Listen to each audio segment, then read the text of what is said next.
303 வாக்குச்சாவடி இருக்குது மயிலாடுதுறை தொகுதியில். இப்போ ஒரு தொகுதிக்கு ஒரு 1000 ஓட்டுன்னு வச்சுக்கோங்க உதாரணமாக. அதில் ஒரு 700 இல்லை 800 ஓட்டு பதிவாகும்.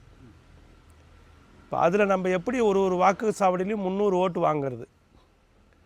ஒரு வாக்குச்சாவடியிலையும் வாக்களிக்காதவங்க, நடுநிலையாளர்கள், கொஞ்சம் சிந்திக்கிறவங்க, கொஞ்சம் பொருளாதாரத்தில் மேம்பட்டவங்க, காசுக்கு விலை போகாதவர்கள், அவர்கள்லாம் நம்ம பார்த்து நம்ம சின்னத்தையும் எண்ணத்தையும் கொண்டு போய் சேர்க்கணும். ஏறுவன் சின்னத்தையும் நம்ம எண்ணத்தையும், சீமானண்ணன் எண்ணத்தையும் கொண்டு போய் சேர்க்கணும். அதில் படித்த இளைஞர்கள், பண்பாளர்கள் நம்மளுக்கு வாக்களிக்க தயாரிப்பாக இருப்பாங்க. மற்ற கட்சி மாதிரி இல்லை நம்ம கட்சி அப்படின்னு.